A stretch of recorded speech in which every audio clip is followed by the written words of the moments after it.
estudantes! Tudo bem com vocês?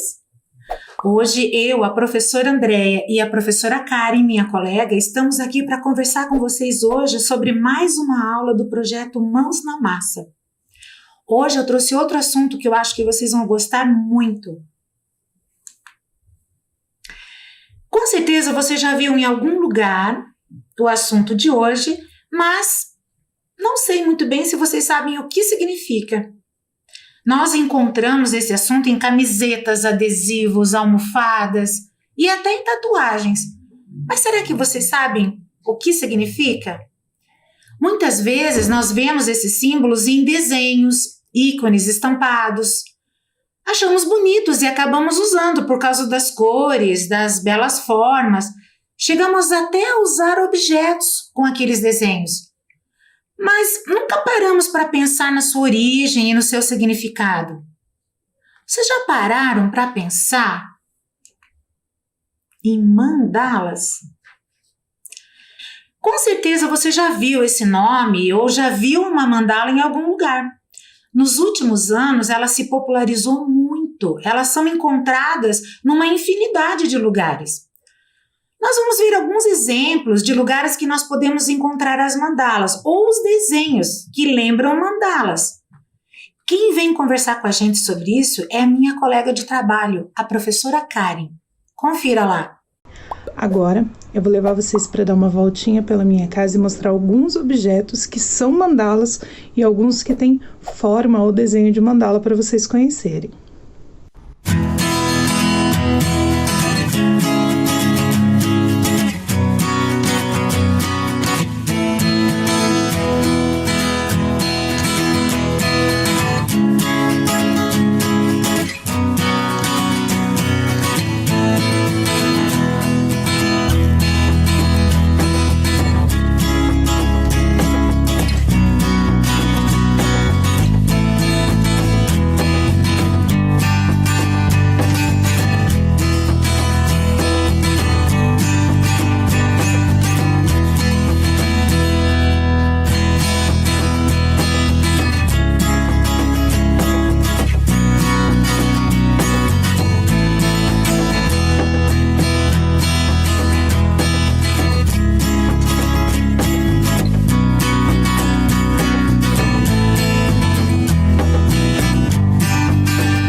Viram só quantas mandalas nós encontramos nessa voltinha rápida pela minha casa? Então agora eu convido você a dar uma volta pela sua casa e encontrar algumas mandalas ou alguns objetos que tenham forma de mandala. Eu tenho certeza que você vai se surpreender de quantas mandalas você pode encontrar na sua casa.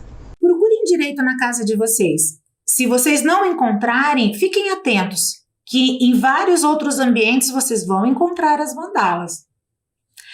Mas você já se perguntou o que essa mandala quer dizer? Qual é o seu significado? Mandala é uma palavra que vem de uma língua muito antiga, o sânscrito, que remete assim a povos muito antigos. O significado da palavra mandala é círculo. O círculo, por sua vez, possui vários significados especiais para diferentes povos e culturas, por representar, entre muitas coisas, o infinito, por ser uma forma que não tem início nem fim. Agora que nós já vimos o que essa palavra mandala significa, vamos aprender a fazer uma? É muito bacana e fica muito bonito. É com você, Karen. Olá! Então, hoje nós vamos aprender a fazer uma mandala bem simples, bem fácil, com uma técnica muito semelhante ao stencil que vocês já aprenderam aí no Mãos da Massa de História, certo? Mas esse é um pouquinho diferente de história. Lembra a banderola mexicana? E nós vamos aplicar aqui a técnica com esponja e tinta guache. Combinado? O primeiro passo é fazer então o recorte do nosso stencil. Para isso, a gente vai usar uma folha. Aqui eu estou usando uma folha preta só para ficar mais fácil para você visualizar. Mas aí na sua casa você pode usar uma folha de sulfite branca, ou uma folha de caderno, uma folha de jornal, uma folha de revista, alguma que você possa recortar. Então, nós vamos dobrar ela primeiro no meio,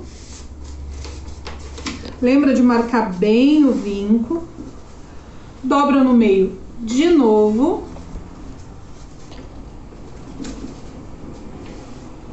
e mais uma vez. E você deve estar lembrado que nós já vimos aí durante a nossa aula que mandala quer dizer círculo. Então, para transformar isso aqui num círculo, a gente vai recortar aqui um círculo. Para isso, a gente vai usar a nossa tesoura e vai recortar aqui uma forma arredondada.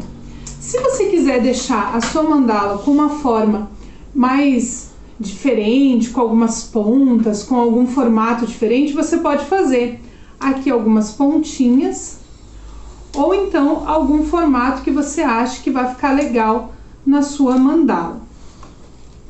E para fazer aqueles desenhos bonitos que tem na mandala, como a gente consegue ver aqui no desenho desse prato, a gente vai fazer esse recorte também no nosso papel. Aqui a gente pode fazer alguns losangos, a gente pode fazer meio coração, lembrando que a gente sempre faz metade do desenho, porque a hora que a gente desdobrar o papel, o desenho vai ficar inteiro. Faz dos dois ladinhos, sempre cuidando para não passar para o outro lado. Então aqui, ó, mais um meio coração e mais um meio losango. Igual quando a gente fez lá as nossas bandeirolas mexicanas, lá na aula do quarto ano. Se você assistiu a aula do quarto ano, você deve estar se lembrando dessa técnica. E a gente vai fazer um corte aqui também na pontinha. E quando nós desdobrarmos o nosso papel, nós temos a forma da nossa mandala pronta. E agora nós vamos colocar essa mandala sobre o papel onde nós vamos pintar essa mandala. Para ela não escapar quando a gente estiver fazendo a técnica da pintura, nós vamos usar um pedacinho de fita adesiva que nós vamos colocar aqui atrás, ó. Só uns pedacinhos, só para ela não escapar. Combinado? Só coloca um pedacinho aqui atrás. Ó, 2 pedacinhos já são suficientes para ela ficar firme no papel e não escapar na hora de pintar, certo?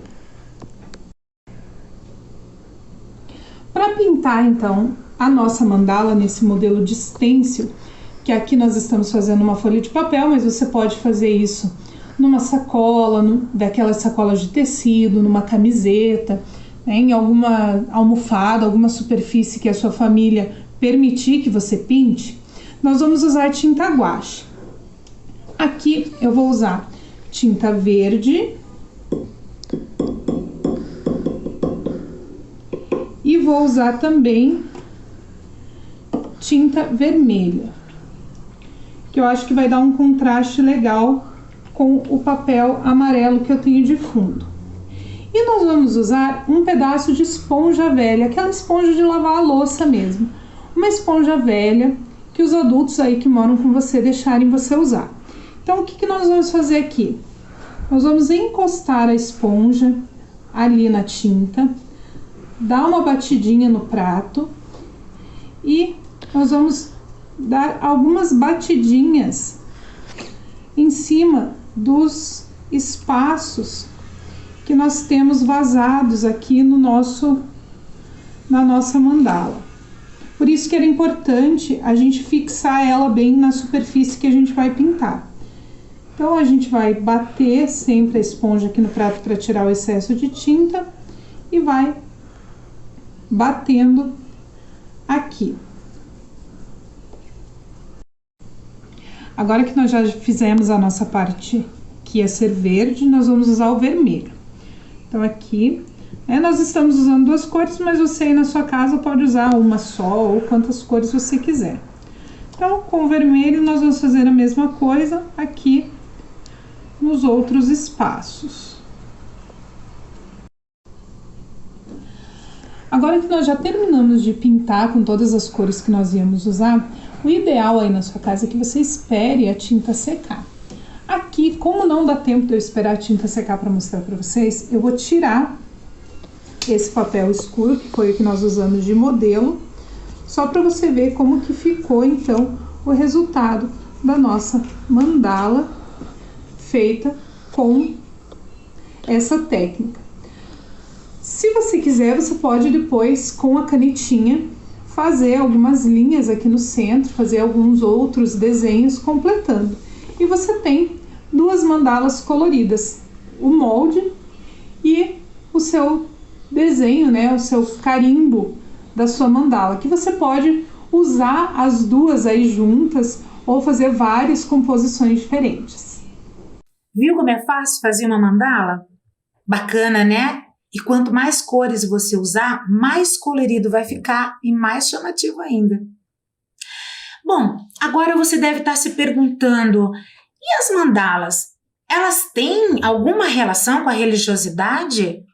Será que elas são símbolos religiosos? Na verdade, algumas culturas utilizam a produção das mandalas como uma terapia para acalmar a mente, por exemplo. Outras usam como prática de meditação.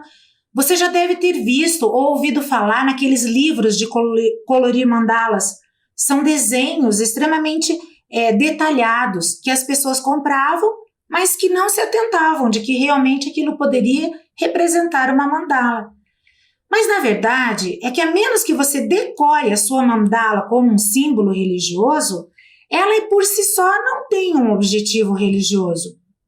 Eu, por exemplo, ganhei esse tubinho de álcool gel da minha colega Karen, que vem com um símbolo religioso e vem representando uma mandala. Esse sim é um significado religioso, mas porque ele tem o formato, não só a técnica da mandala. Mas, para além da meditação, estampas, tatuagens, decoração, existem outros espaços na nossa própria cidade que utilizam as mandalas. Vocês querem ver? Confiram lá.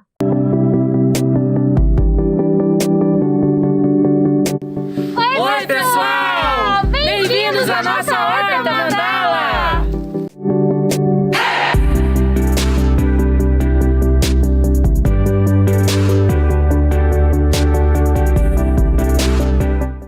Nesse sistema de produção, a horta é plantada em círculo, que representa a forma da natureza, que é cíclica. Mas o que nós podemos plantar na nossa horta mandala? Podemos plantar flores, ervas medicinais e alimentos também. Mas daí você me pergunta, por que uma horta nós temos flores?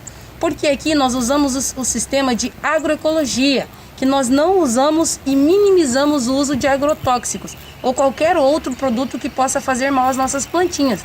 Então, as flores servem para chamar a atenção dos insetos para que os mesmos não vão nas nossas ervas e nem nas nossas plantas comestíveis. E se a gente não utiliza nada químico na nossa horta, o que a gente utiliza? A gente utiliza resíduos orgânicos da nossa cozinha do zoológico. A gente também utiliza para adubos e para a nossa vermicompostagem, que já foi mostrado no vídeo anterior. E o que a gente pode plantar na nossa horta mandala, além das flores que a gente já comentou? Nós podemos ter alimentos como alface, podemos ter temperos como a cebolinha, como a salsinha, e plantas medicinais, assim como hortelã, a erva cidreira, que a maioria das pessoas conhece, né? E também nós temos aqui na nossa horta algo que é um pouco diferente, que são araucárias. E elas foram plantadas do pinhão. E aí vocês podem pensar, nossa, araucárias plantadas em uma horta. Mas é que aqui nós estamos em um espaço de educação ambiental que é chamado de acantonamento, e tudo que é plantado aqui é plantado por crianças, e as crianças também no momento oportuno conseguem colher e se alimentar das saladas e frutos que saem aqui da nossa horta mandala. Mas peraí, essas araucárias vão ficar aqui para sempre? Não, no momento a gente está em pandemia, então as crianças não estão vindo até a nossa casa de acantonamento. Mas no momento oportuno, as crianças vão vir e a gente vai conseguir junto com elas plantar essas araucárias nos arredores da casa de acantonamento. E agora vamos apresentar mais um integrante da nossa equipe de educação ambiental, o guardião da nossa horta, o Fandangos, que ajuda a espantar possíveis invasores na nossa horta.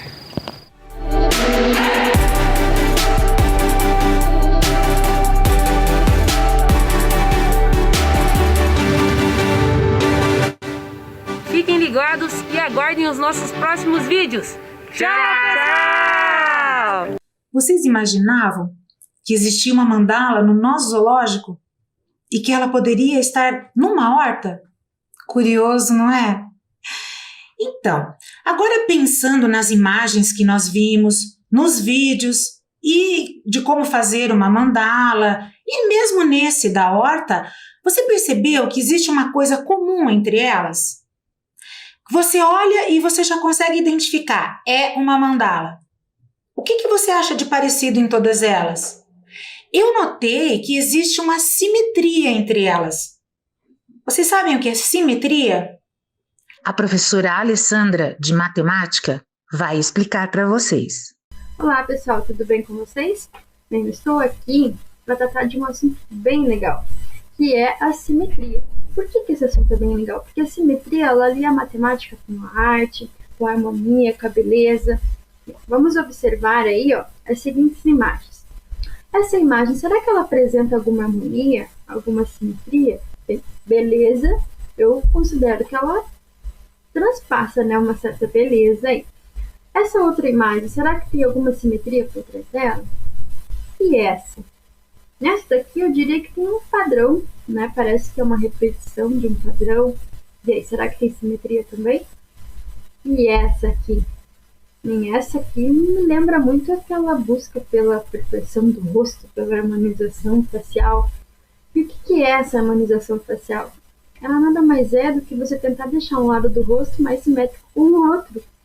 Nosso corpo, se nós traçarmos uma linha, né, na vertical, nós vamos perceber que um lado do nosso corpo ele não é simétrico, ao outro, né? Não é 100% simétrico, ele é parecido, porém ele não é 100%. Então, quando as pessoas vão buscar por essa harmonização facial, elas estão buscando por deixar um lado mais simétrico possível do outro, tá? Mas às vezes a simetria nem sempre deixa mais belo, né? Essa harmonização aí às vezes nem sempre acontece, né? Bem, o que é então a simetria conceitualmente falando? É a preservação da forma e configuração através de um ponto, uma reta ou um plano. Bem, que nem a harmonização facial ali naquela imagem, a gente observou que tinha uma reta, né, que dividia um lado do outro, né, do outro em relação ao rosto. Bem, a simetria ela preserva os ângulos, o comprimento dos lados, as distâncias, os tipos e os tamanhos. Então, eu não posso alterar, né, a figura que é simétrica à outra. Ela não vai mudar de tamanho, ela vai mudar de posição. Por isso que nós vamos ver agora os tipos de simetria. Aqui tem um exemplo, ó, do que é simétrico e o que é assimétrico. Bem, essa árvore aqui, né, a representação, né, o desenho de uma, o que mostra aqui? Se nós traçarmos essa linha, nós vamos observar que um lado ele é simétrico ao outro, diferente dessa, né, que nós vemos, né, nitidamente que um lado ele não é simétrico ao outro, muito pelo contrário, né, e o contrário de simétrico é chamado de assimétrico, ok? Bem, então os tipos de simetria, nós temos a reflexão. A reflexão ela lembra muito a ideia do espelho, que é a imagem refletida. Então, na reflexão, a imagem original tem uma imagem equivalente, de tal modo que os pontos correspondentes tenham a mesma distância em relação ao eixo ou em relação ao ponto. Nesse caso, o quadrado está sendo refletido em relação ao eixo. É como se esse eixo em vermelho aqui fosse uma reta, ou espelho, no caso. Então, a primeira imagem, ela é refletida em relação a esse eixo em vermelho, tá? O que preserva o tamanho do quadrado? Você pode observar que ele não aumentou, o refletido é o mesmo tamanho do original. Os ângulos do quadrado, os ângulos internos também se mantêm. Tá? E a distância? Bem, a distância que um quadrado está da linha em relação ao quadrado que é refletido também é a mesma, ok? Então, preserva-se aí o tamanho e a distância.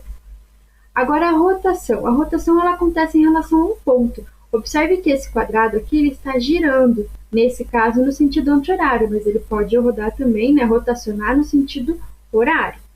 Preserva-se também o tamanho, né, o quadrado ele continua no mesmo tamanho que o quadrado que está sendo rotacionado, e preserva-se também os ângulos. O ângulo interno do quadrado não muda. E a distância que um vértice do quadrado está desse ponto central é a mesma distância que o mesmo vértice ou o vértice rotacionado está do ponto central. Essa distância não se altera. Então, na simetria por rotação, a figura gira em torno de um ponto, chamado de centro de rotação, no sentido horário ou no sentido anti-horário. Aí nós temos também a simetria por translação. A translação é o termo usado para mover formas, sendo necessária duas especificações: a direção, que pode ser medida em graus, e a magnitude, que pode ser medida em alguma unidade de comprimento. Por exemplo, caminhar 10 km a 30 graus a noroeste. Então, ele está dando duas especificações. Nessa simetria aqui, nessa simetria por translação, o que está acontecendo? Ó? O quadrado ele está sendo transladado no sentido horizontal, né? Aqui eu não necessariamente foi especificado o ângulo, mas se ele estivesse transladando aqui para cima, ele teria um ângulo que ele está sendo transladado, certo? Observe também que o tamanho do quadrado ele não se alterou, nem os seus ângulos internos, então as medidas elas se mantêm, elas se preservam. Okay? Agora eu vou mostrar algumas imagens que vai ajudar a gente entender um pouquinho desses tipos de simetria. Aqui eu tenho um tipo de simetria que é a reflexão. Então, se eu dobro, vamos supor que essa seja uma foto, uma imagem, num papel. Se eu dobrar, o que acontece com a reflexão? Ela se sobrepõe exatamente sobre o outro lado, que é o que se busca lá na harmonização facial, né? Se a gente pudesse dobrar o rosto, sobrepor sobre o outro lado, ele encaixaria perfeitamente. Então, é o que as pessoas buscam, né? Aqui, ó, eu tenho outro tipo, né, dessa reflexão, né, no caso de uma borboleta. Certamente, né, pode ter borboletas que elas não são exatamente ou 100% simétricas, né? Pode ter um pontinho numa que não tenha no outro lado dela, né? Mas elas são o mais harmonicamente possível. Agora, eu tenho aqui também os tipos de simetrias por rotação. Posso rotacionar esse quadrado. Aqui eu posso mostrar quais são os eixos de simetria. Ou seja, se eu dobrar, vou colocar aqui, por exemplo. Aqui eu tenho um eixo de simetria, ou seja, se eu dobrar esse vértice sobre esse, o que acontece? Eu vou ter uma simetria, porque ele vai sobrepor exatamente sobre o outro. Se eu dobrar ele por esse eixo de simetria, ou seja, no meio, né? Eu vou ter também um lado sobrepor exatamente sobre o outro. Então, aqui ó, é apresentado esses eixos de simetria. Tá? A simetria rotacional de 90 graus apresenta a simetria central. Okay? A mesma coisa eu posso mostrar para as outras figuras. Ó. Como que eu consigo os eixos de simetria? Se eu dobrar esse vértice sobre esse, eu vou ter ali um lado exatamente sobreposto ao outro. Okay? E aí, aqui, ó, a gente vai poder observar bem o que acontece, né, nessas simetrias. Então, aqui eu tenho uma figura, né, essa figura é esse polígono, né, um polígono de 6 lados, ele não é, obviamente, um polígono regular, mas ele é um polígono, esse polígono azul, e agora nós vamos fazer a reflexão desse polígono. Observe que quando eu faço a reflexão, ó, eu obtenho um novo polígono laranja. Como se essa minha linha, esse eixo de reflexão, ele fosse um espelho.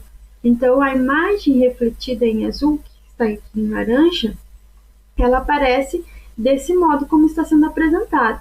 Observe que a distância do ponto C até o meu eixo de reflexão é a mesma distância do ponto C' até meu eixo de reflexão.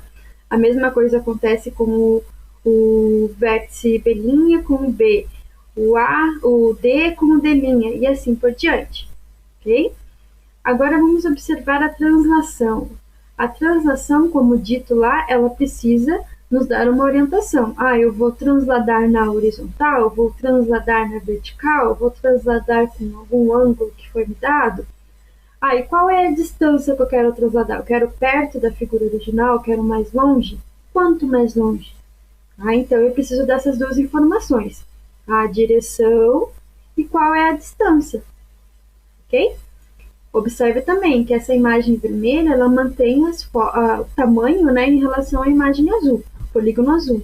Então, ele não altera a forma da figura, né, nem as suas medidas.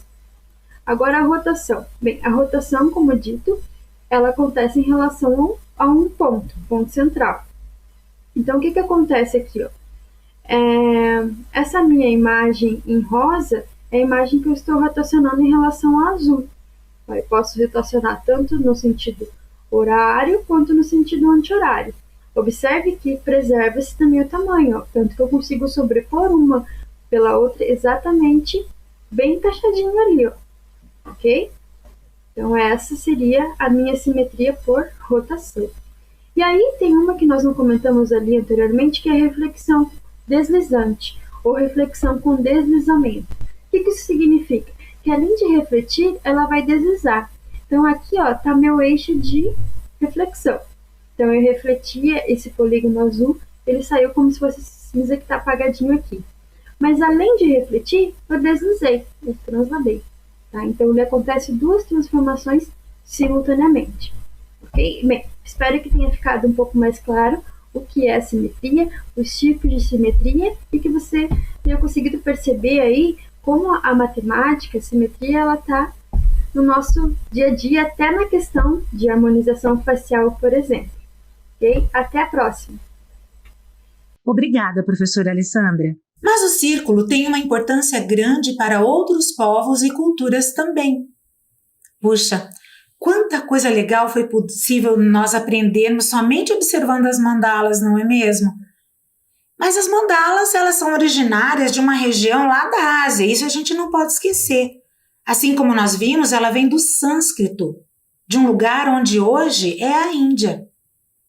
Mas o círculo, ele não é importante somente para essas culturas. Vários elementos simbólicos envolvem o círculo, como um que eu tenho certeza que você já viu. Vários povos se utilizam desta forma para representar coisas importantes da sua religião e da sua cultura, seja através de símbolos, como uma aliança, por exemplo, que é usado como símbolo religioso em algumas religiões, ou o nome que é dado a alguns momentos de culto, como, por exemplo, círculos de oração. Mas alguns outros povos, como os indígenas, também tinham elementos circulares em suas culturas, como os indígenas norte-americanos. Eles possuem um elemento simbólico que eu tenho certeza que você conhece e que vai adorar aprender como fazer. Quer aprender a fazer um filtro dos sonhos? Confira então. Aprendam com a Sabrina, a filha da professora Karen.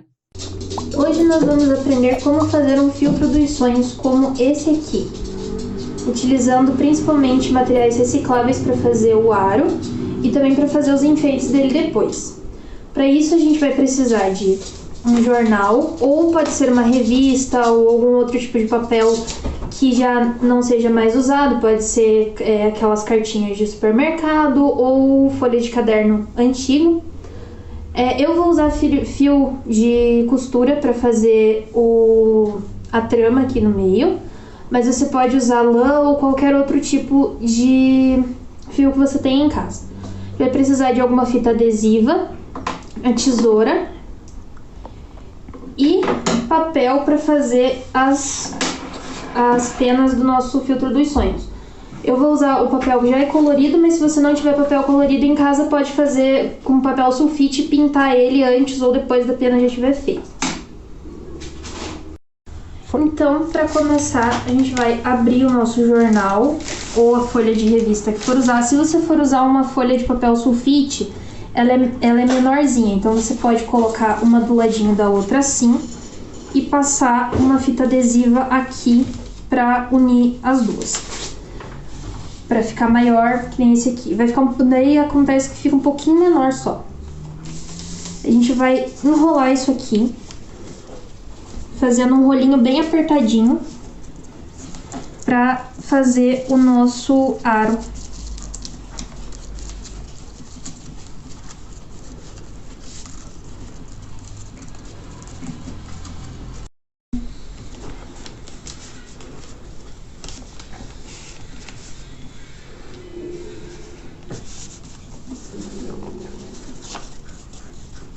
Essa pontinha que vai ficar aqui, a gente vai colar com a fita adesiva.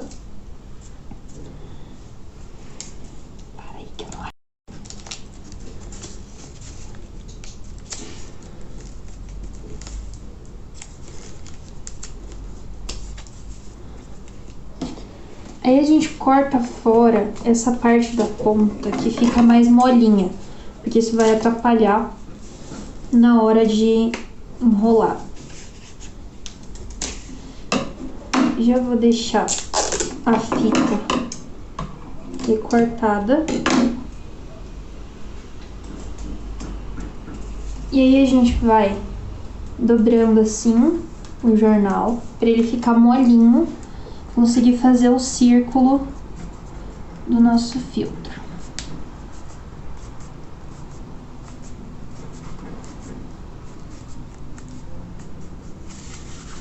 Aí, feito isso, a gente enrola assim, até a gente sentir que tá firminho. Aqui.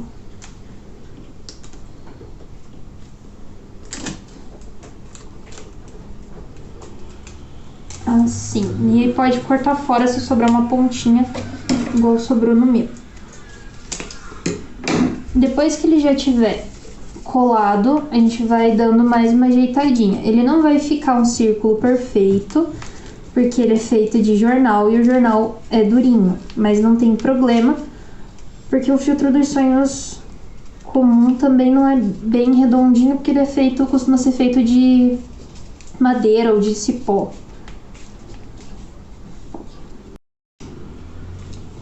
Nessa parte, você pode pintar o jornal com tinta, se você tiver em casa, ou então você pode enfeitar ele de outras formas, pode pintar com giz de cera também, com lápis também é mais fácil se pintar antes de enrolar.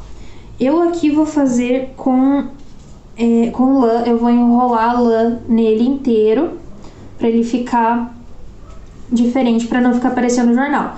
Ou se você quiser, você pode deixar o jornal aparecendo também, que nem esse aqui, que também fica legal. Então, para isso, a gente vai amarrar a lã. Vamos dar 2 nós para ficar bem presinha. E aí, a gente vai cortar um tamanho grande e ir enrolando aqui.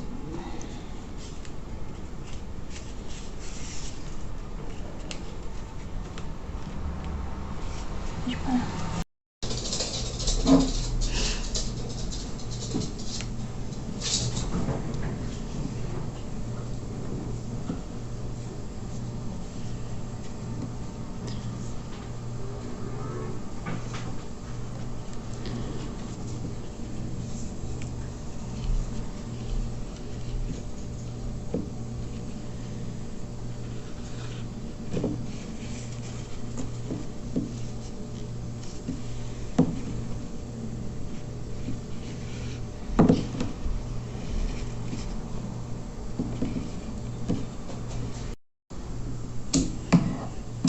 Cortar essas.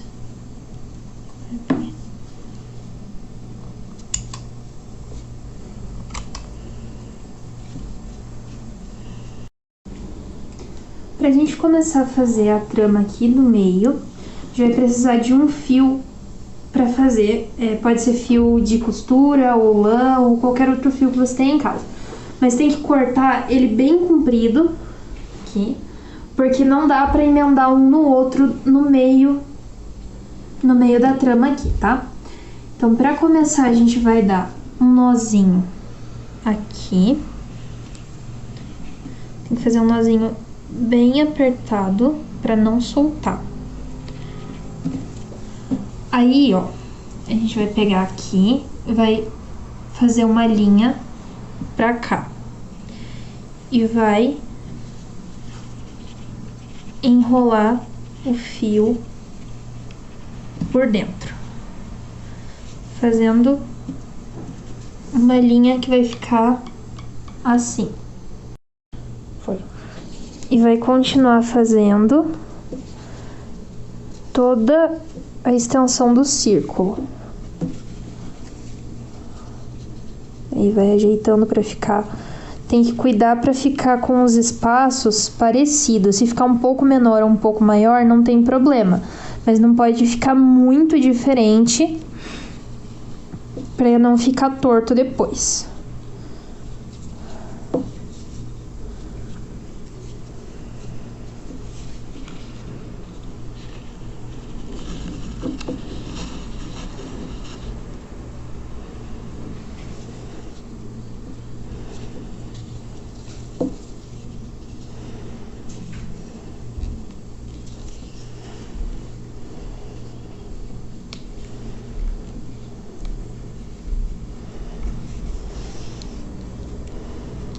Parar.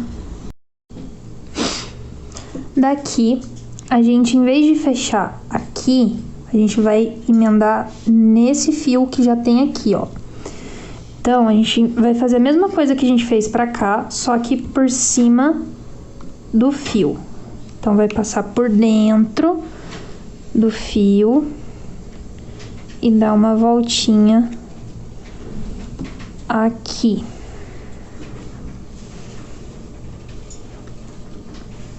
Assim.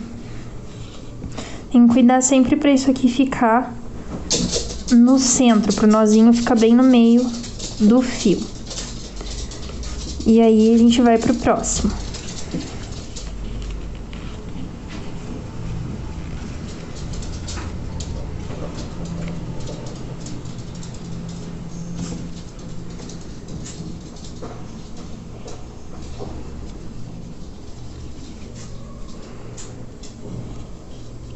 Pode parar.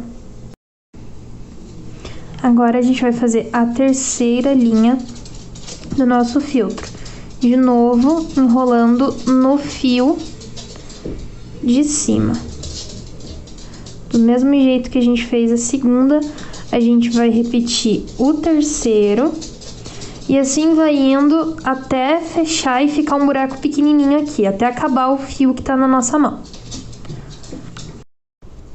Agora, para finalizar essa parte, a gente vai fazer do mesmo jeito aqui, mas vai dar um nozinho no final, para ficar bem apertadinho e não soltar.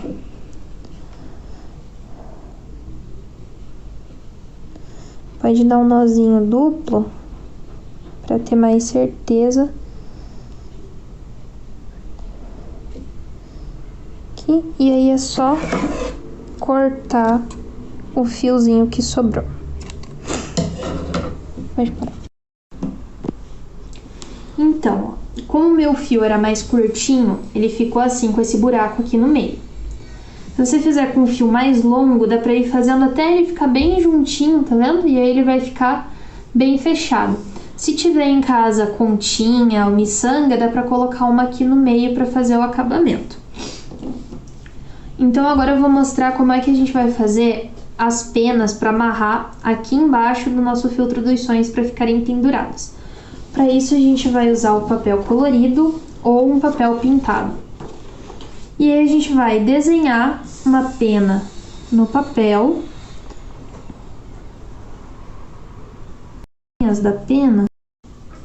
Então aqui a gente vai desenhar a nossa pena. É legal ir fazendo essas pontinhas assim, ó, que aí vai dar um efeito legal no papel quando a gente for pendurar. Vai ficar mais parecido com uma pena de verdade.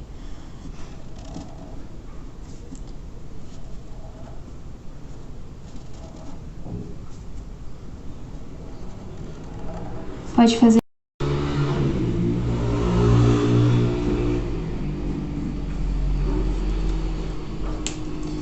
E agora é só recortar. Agora a gente vai precisar de mais um pedaço de fio. E aí vai fazer assim, a gente dobra a nossa peninha e faz um cortezinho aqui assim, ó. Viu? e ela vai ficar com um corte aqui, bem no meio. Aí a gente vai passar o nosso fio por dentro.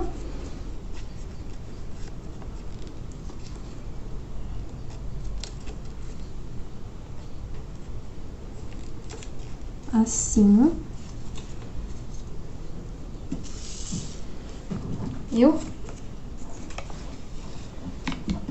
E vai amarrar esse fio em cima.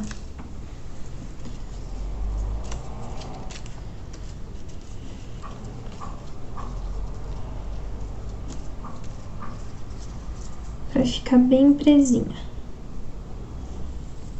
Aí é só cortar a ponta menorzinha do fio que vai sobrar. E a outra parte a gente vai amarrar aqui, deixando um pedacinho do fio pendurado para nossa peninha balançar com o vento. Se você quiser, pode fazer 2 ou 3 penas para pendurar aqui dos lados também. Eu fiz uma só para mostrar. Assim.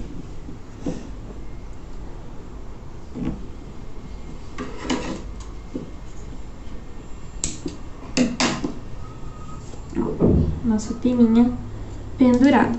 E agora, vai pegar mais um pedaço de fio, ou de lã também, tanto faz. Aqui.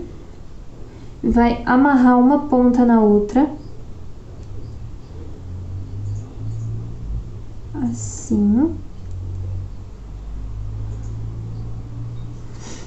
E vai passar essa parte por dentro do nosso aro aqui. E essa parte por dentro dessa. Assim. E puxar. Porque agora essa parte aqui fica pra gente poder pendurar na parede ou na porta ou em algum lugar assim. Peraí, mas deixa eu... E é assim que vai ficar o nosso filtro dos sonhos no final. Pode colocar umas continhas aqui também, se você tiver em casa, pode fazer esse fio mais curto. Aí fica com você. Obrigado pela sua participação, Sabrina. Ficou muito bacana. Tenho certeza que os estudantes confeccionarão lindas mandalas. Eu espero que vocês tenham gostado do nosso encontro de hoje. Façam as suas mandalas, seus filtros dos sonhos, use a sua criatividade e depois conta pra gente como é que foi essa experiência. Quem já passeou nas feirinhas ou nos locais bem centrais da cidade já conseguiram identificar, até nas nossas calçadas. Prestem mais atenção.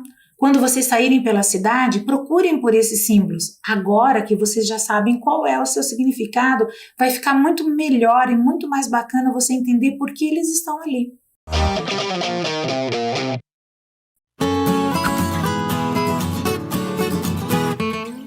O Parque Bacaxiri, no bairro do mesmo nome, é um dos mais frequentados de Curitiba, mas ele não existe. É isso mesmo. O conhecido Parque Bacaxiri é, na verdade, Parque General Iberê de Matos. O nome de referência é porque, antes de ser um parque, o local era conhecido como Tanque do Bacaxiri. O parque tem uma ampla área verde, com um lago de 22 mil metros quadrados e muitas opções de lazer para toda a família. Tem parquinho, cancha de areia, pista para caminhar ou correr e equipamentos para se exercitar. Também tem quiosques com churrasqueiras e lanchonete. É lazer e diversão para todos os gostos. Para quem vai a pé ou de bicicleta, o acesso principal é pela rua Paulo Naldoni, onde fica o portal do parque. Para quem vai de carro, tem estacionamento. E para quem vai de ônibus, as opções são os alimentadores Tingui, São José e Solar, que saem do Terminal do Cabral. O horário de funcionamento é das 6 da manhã às 10 da noite.